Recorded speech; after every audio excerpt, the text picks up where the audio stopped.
Kemudian al-khusyu al-kamil yajlibul buka min khasyatillah. Kalau khusyuk kita sempurna akan melahirkan tangis di hadapan Allah Subhanahu wa taala. Ini yang masih yang kemarin juga. Dikatakan la yalijun nar rajulun baka min khasyatillahi hatta ya'udal laban fid dharr. Tidak akan masuk neraka seseorang yang dia nangis karena takut kepada Allah Subhanahu wa taala sampai air susu itu balik lagi ke teteknya. Kira-kira air susu bisa balik lagi enggak? Enggak mungkin. Pasti artinya apa? Maknanya insyaallah dengan rahmat Allah pasti masuk surga. Kalau matanya bisa nangis karena Allah, min khasyatillah, takut. Maka syaratnya nangis di dalam sholat itu sebagaimana yang kemarin kita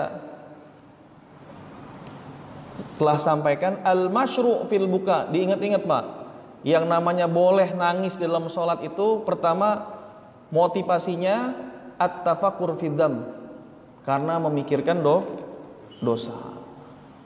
Kalau mikirin utang boleh nggak nangis? Enggak. Urusan dunia nggak boleh. Nangis dalam imam madhab itu bisa menyebabkan batal kalau seandainya dia nangisnya bisa ditahan, tapi dia nangisin tuh. Kalau madhab Syafi'i sama Hambali syaratnya mengeluarkan 2 huruf. Tadi hu atau hi batal tuh. Nah, yang lainnya tetap batal walaupun nggak mengeluarkan suara, dengan syarat nangisnya bukan karena urusan akhirat, nangisnya bukan karena ada dunub menghitung-hitung dosa. Jadi boleh nangis karena mikirin dosa, kemudian menghitung-hitung dosa, at-tafakkur fit taksirihi, nangisnya kita karena kita nggak mampu menyempurnakan sholat kita. Ya Allah, dari kecil, dari umur balik sampai sekarang nih, mulai dari takbir sampai dengan salam masih ada yang nggak saya tahu artinya. Tuh boleh tuh nangis, ya Allah. Baca ini nggak tahu artinya, nangis. Itu boleh.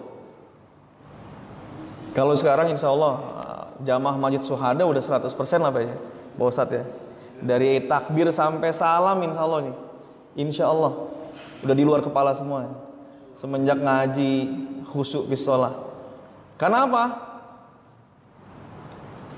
La yuktabu li rajulin min sholatihi illa ma'akila minha. Karena tidak pernah akan dicatat sama malaikat pahala sholatnya kecuali apa yang dia pahami dan maknai ketika dia mengucapkan dan melakukan sholat. Nah, tujuannya ada maqasid syariahnya. Tujuan syariah sholat itu untuk mencegah perbuatan keji dan mungkar. Allah turunkan tuh hikmahnya, tujuan syariatnya. Maka ulama terbagi, setiap perintah Allah itu mu'allal.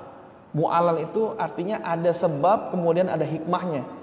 Walaupun sesuatu itu belum kita temukan karena kita belum nyampe logika kita. Maka sholat itu hikmahnya apa? Tadi mencegah perbuatan keji dan mungkar. Dan itu ruhnya sholat. Termasuk menegakkan sholat, wa aqimis sholat atau aqimus sholat. Menegakkan sholat itu menegakkan rukunnya, syarat-syaratnya, wajibnya dikerjakan. Sebagian ulama menjadikan khusyuk sebagai kewajiban dalam sholat. Abu Hamid Al-Ghazali, Imam Ghazali menjadikan khusyuk wajib dalam sholat. 50% ke bawah khusyuknya, anggaplah 30% dia khusyuk, batal. Kalau khusyuknya melebihi 70% atau 50%, kata Imam Ghazali, khusyuknya mengalahkan ketidakhusyuannya, sholatnya masih nggak batal. Tapi jumhur ulama, ya, kayaknya sih bapak-bapak milihnya jumhur ulama, bukan termasuk wajib sholat. Bahaya Pak. Kalau seandainya itu menjadi sebuah syarat sah sholat, ini batal semua itu sholat. Selesai sholat kayaknya mengulang lagi nih. Kenapa? Nggak ada yang paham sholatnya. Imamnya baca di tengah-tengah lagi.